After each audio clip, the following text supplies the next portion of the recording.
ಅಮ್ಮಾಜಿ ಹೇಗಿದ್ದೀರಾ?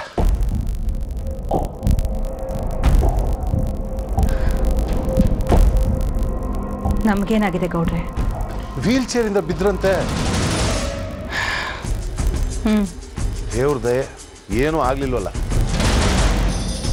ಯಾಕಮ್ಮಾಜಿ wheel chair ತಳ್ಕೊಂಡು ಹೋಗೋರು ಯಾರೂ ಇರ್ಲಿಲ್ವಾ? ನೀವೇ ತಳ್ಕೊಂಡು ಹೋಗ್ಬೇಕಿತ್ತ. ಇಷ್ಟಕ್ಕೆ ಮುಗೀತಲ್ಲ. ಸೊಂಟನೋ ಮಂಡಿನೋ ಮುರಿದಿದ್ರೆ ಏನು ಗತಿ?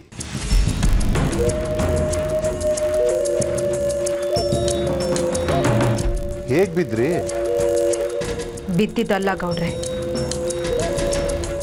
ಬೀಳಿಸಿದ್ದು.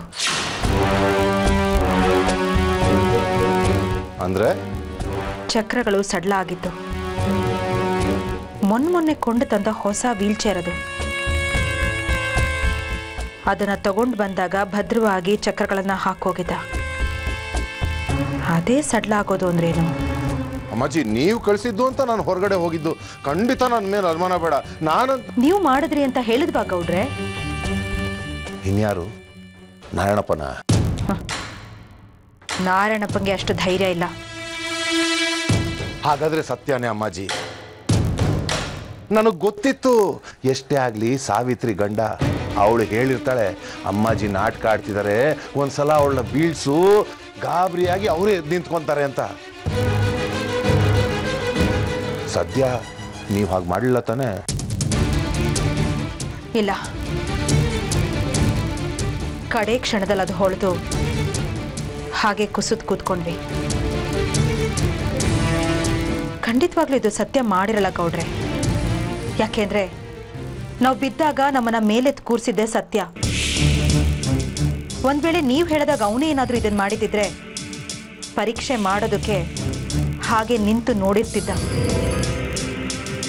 ಹಾಗಾದ್ರೆ ಇನ್ಯಾರು ಮಾಡಿರ್ತಾರೆ? ನಿಮ್ಮ ಕೋಣೆ ತನಕ ಬರೋ ಸದ್ರ ಇರೋದು ನಮ್ಮ ಅವ್ರಿಗೆ.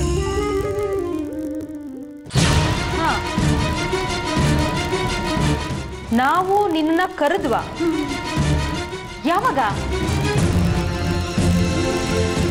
ಇಲ್ವಲ್ಲ. ಇನ್ನೂ ಒಬ್ಬ ಇದ್ದಾನೆ.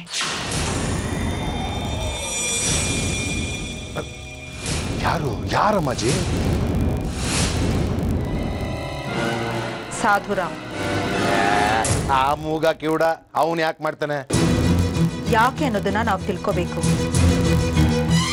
ಆದ್ರೆ ಅವನೇ ಮಾಡಿದಾನೆ ಅನ್ನೋದಂತೂ ನಿಜ. ಹೇಗೆ ಹೇಳ್ತೀರಾ? ಮೊನ್ನೆ ಆ ಸಾಧುರಾಮ್ ನಮ್ಮ ಕೋಣೆಲಿದ್ದ. ಇಲ್ಲೇನ್ ಮಾಡ್ತಿದ್ಯಾ ಅಂತ ಕೇಳಿದಾಗ ನೀವು ಕರೆದಾಗಾಯ್ತು, ಅದಕ್ಕೆ ಬಂದೆ ಅಂತ ಹೇಳ್ದ.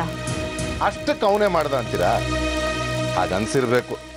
ಪೆದ್ದ ಮಾತಾಡ್ತಿರಲ್ಲ ಗೌಡ್ರೆ. ಒಂದ್ ವೇಳೆ ನಾವು ಅವನ್ನ ಕರೆದ್ರು ಅವನು ಕೇಳಿಸುತ್ತಾ? ಹೌದಲ್ವಾ ಗೌಡ್ರೆ? ಆ ಸಾಧುರಾಮ್ ಮೇಲೆ ಒಂದು ಕಣ್ಣಿಟ್ಟಿರಿ. ಹೇಗೆ ಹೊರಗೆ ತೆಗಿಸ್ತೀನಿ ಸತ್ಯನ ನೋಡ್ತಾ ಇರಿ.